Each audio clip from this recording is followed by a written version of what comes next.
Welcome, folks. I'm Jaby Koay, joined by Achara KIRK. What's up? We've got the final trailer here for the Snyder cut of Justice League from HBO Max, their YouTube channel. It's showing up everywhere, but we're going to look at the one from HBO Max. So begins the end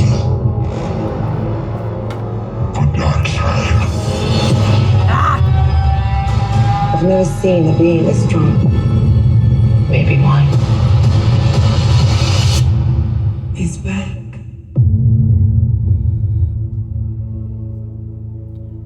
I spent a lot of time trying to divide us. I made a promise to him on his grave. I need to bring us together. There are enemies coming from far away. They serve an old power. This world is divided. No protectors here. No lanterns. No plutonium. It will fall in his name. I have turned worlds to dust. All of existence shall be mine.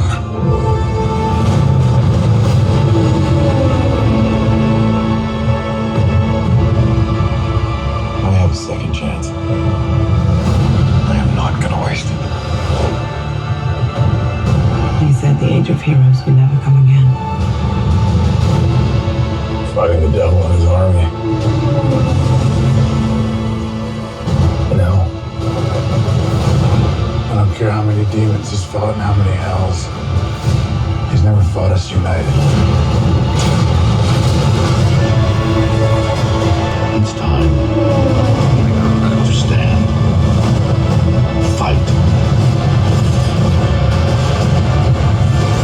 The time is now.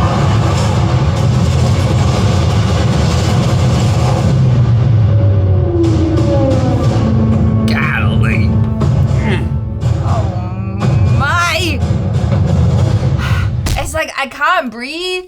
And I've got like goosebumps up and down. I'm just really digging the high drama of it all. Oh my god, it looks so cool. So the villain is a world destroyer. Yes. Is there any possibility that Batman introduces him to like sushi or something just to keep him occupied with some kind of unsatiated craving for food? For food, maybe some, ice cream sundaes. And he's got his buddy with him who sort of helps him out. That's a Dragon Ball reference if you guys don't know. So guys, he's a world destroyer. This is just like what he does. He's destroying over 100,000 worlds. I want to say a huge shout out to the people who've been watching our videos recently, in particular for Justice League, because you guys have been really nice in educating, well, at least me, both of us in the comments with like information. You've been so lovely. Yeah, you guys have been really nice and not like the crazy stereotypical fanboy who's like, oh, you don't know anything. Why are you watching this? Go away, you're not welcome. Most people who have been watching our videos recently have not been like that, and I'm very appreciative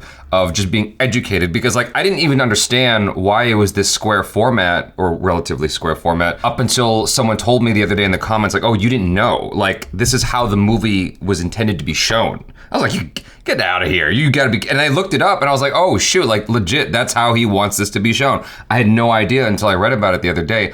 I just thought it was some kind of marketing angle with like Snapchat and Instagram and stuff like that, me because too. Those are more like square aspect ratios. Now that we have that knowledge, and thank you very much for sharing that with us, like there definitely is something very cinematic about it being shown in that way. Like even if we're all just streaming from the comfort of our homes, there's just something that feels special about it because it's in that different aspect ratio, at least I feel that while watching this trailer. And definitely with this one, you get like the real operatic sense of like high drama that's happening here, and it's a very, very different feeling than what we got the first time around, and I am here for it. I tried looking up information on IMDb to see like what resolution he shot at, just because like I'm a tech geek kind of guy or an enthusiast. I just wanted to know how he did it, because he didn't shoot it in IMAX.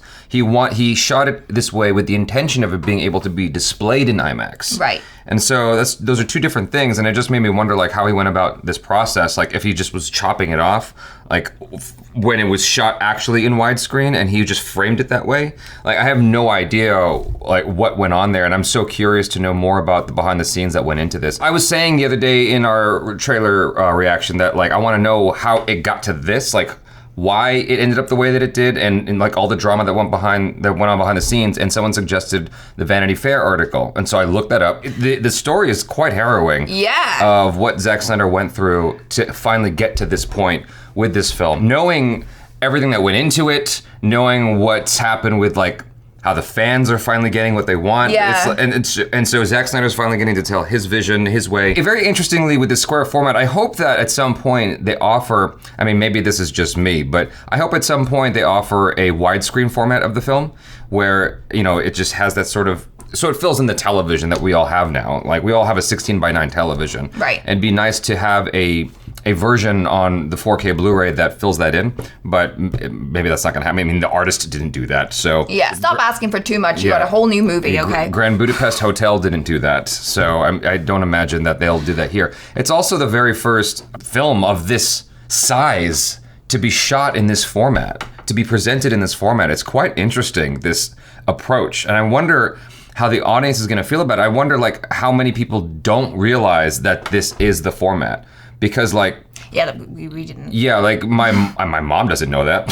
So, like, Is your mom gonna watch this? Though? yeah, she will. Like my mom will totally watch this movie. I'm just saying, I think a lot of people don't realize that this is what the final format is gonna be. Right. You know, unless you're reading every little thing that you can, you have no idea that this is gonna hit you this way. And so I wonder what the response is gonna be to it being, I wonder if people are gonna be like, hey, calling HBO, like what's wrong with it? What's wrong Yeah. with your HBO Max? Yeah. My movie's looking weird. Right. Everything is just like sort of emotionally coalescing, you know? Yeah. It's all coming together. It's beautiful, and I will say, like with Zack Snyder's stuff that I've watched, like starting with 300, there is that kind of feel where it just looks very like it was just ripped out of a comic book, Yeah. which I really like in his style, and I'm seeing that come through here as well, and it's really beautiful. There's like a really strong aesthetic to it. I've said everything I want to say about this, but there was like this one moment at 1:08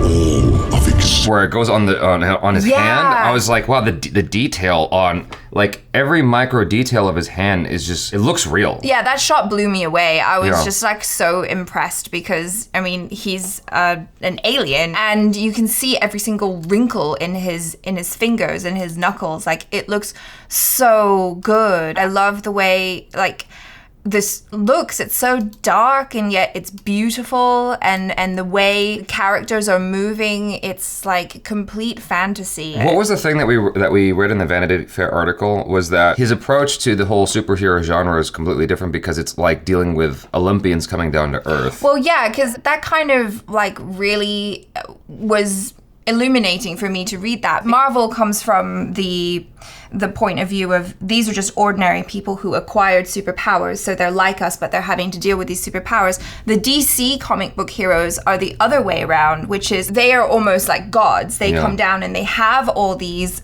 incredible powers, and they have to learn like how to live among people. Right. That was like a really like eye-opening moment for me reading that in the article and seeing how Zack Snyder kind of focused on that and like the tragedies of human life. I'm like, okay, I get it now. I get your point of view and like why it's different and important. Yeah. And so like I'm very curious to see what he does with this Yeah. 4-hour Magnum opus. Magnum. I was like, Magnus? Magnum opus. Yeah. yes. Yeah, for anyone who gets to watch this in IMAX, you're quite lucky. Because that is the way that this was intended to be viewed, was in an IMAX screen. And I wish that we could do that. I don't know. It's got me curious about trying to find a theater that might be open in California. Is this only on streaming though? No, it's both. Oh, it is. Yeah, it's both. Oh, yeah, that's right. Yeah. That was a whole joke was in the a last whole video. joke. You guys, thanks so much for hanging out with us. Hopefully you enjoyed that. I'm Jaby Koay. This is Achara KIRK. Peace out.